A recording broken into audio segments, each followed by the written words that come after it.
अध्याय 1। रेगिस्तानी हवा। हवा जो कभी से जबरश की भीनी भीनी खुशबू लेकर बहती थी और कानों में किसी हल्की बातचीत जैसी लगती थी,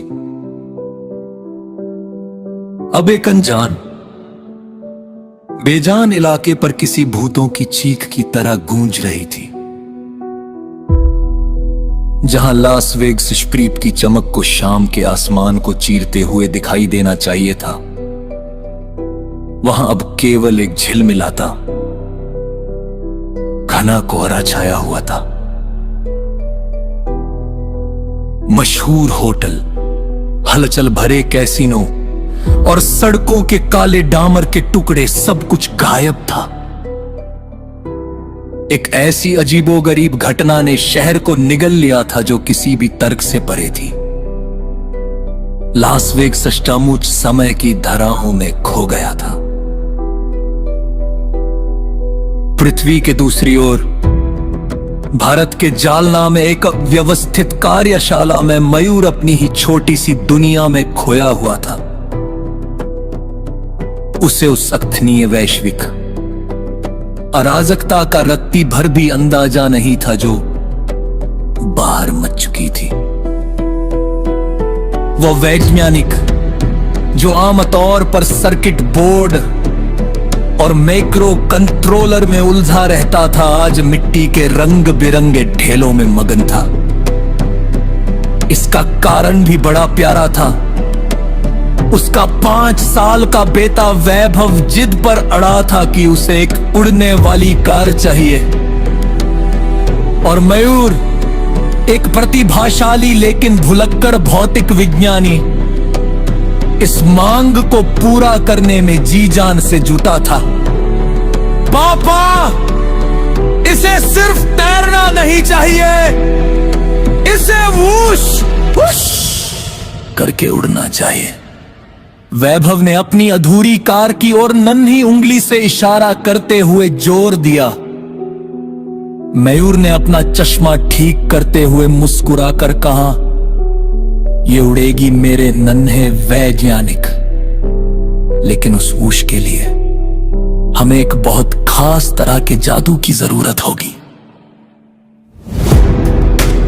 वो जादू एक असाधारण मिश्रित धातु थी जिससे मयूर कुछ दिनों से प्रयोग कर रहा था। एक ऐसी जालीदार संरचना जो सूक्ष्म स्तर पर घर्षण को लगभग खत्म कर देती थी। उसका असल मकसद तो कुशल मोटर बनाना था, लेकिन बेटे के खिलौने के साथ खेल खेल में उसने एक सीमा पार कर दी थी। विद्युत चुंबकीय क्षेत्रों और ध्वनि तरंगों के साथ एक ऐसा प्रयोग जो गुरुत्वाकर्षण को ही चुनौती दे रहा था। कुछ ही देर में वो उड़ने वाली कार तैयार हो गई। पुराने पुर्जों और चमकदार धातु के टुकड़ों के बीच एक धड़कता हुआ ऊर्जा का केंद्र, एक अनोखा खिलौना जन्म ले चुका था। जैसे ही मयूर ने बटन दबाया, कार के चारों ओर एक झिलमिलाता हुआ पर्दा सा फैल गया। वो सिर्फ हवा में तैरी नहीं, बल्कि समय के साथ बेसुरा ताल मिलाते हुए नाचने लगी। वैभव खुशी से उछल पड़ा, पापा देखो, ये सच में उड़ रही है। लेकिन मयूर की आंखों में चिंता की लकीरें थी। उसकी मेज पर रखी घड़ी के लाल अंक अचानक कांपने लगे थे, मानो समय खुद लड़खड़ा रहा हो। कार के पास उड़ रही एक मक्खी पल भर के लिए गायब हुई और अगले ही पल थोड़ी अलग जगह पर प्रकट हो गई। ओह, ये अजीब है, मयूर बुदबुदाया और उसने कार की पावर थोड़ी बढ़ा दी। उधर नेवादा के रेगिस्तान में खोए हुए वेग्स पर कोहरा गहरा गया। इमारतें इसी भूत की तरह झिलमिलाकर गायब हो गई, और फिर उस कोहरे की गहराई से कुछ और उभरा। असली शहर नहीं, बल्कि एक अलग लास वेगास, एक मृग तृष्णा की तरह। मयूर अपने माप जोख में लगा था। उसे खबर ही नहीं थी कि उसके छोटे से उपकरण ने स्पेस टाइम के काल को सिकोड़ दिया है।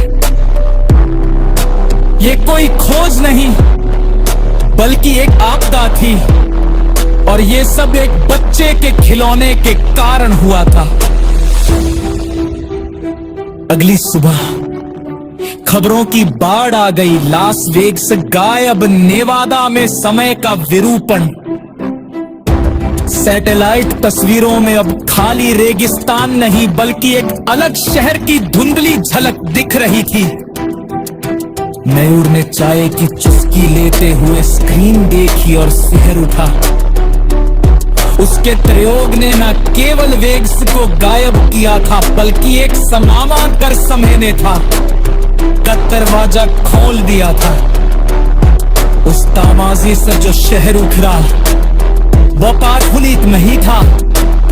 वहां पुरानी इमारतें और तप्पी फुस्तर शख्सी के तशक्ति लोग चे। मयूर ने अपने खेते के किस्तर की पोस रखी लूसक बंद तोड़ को देखा, या उसके बेटे की हंसी के लिए चुनाए गए इस चिल्लाने ने वैश्विक तबाही मचा दी थी। लानी केक ले, उसकी ठीकर तोड़ दे। उसे से चीक करना ही होगा, वरना वास्तविकता का धागा पूरी तरह टूट जाएगा।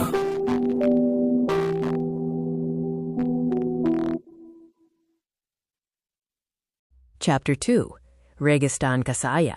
Coming soon. Comment if you want to listen, like, and subscribe.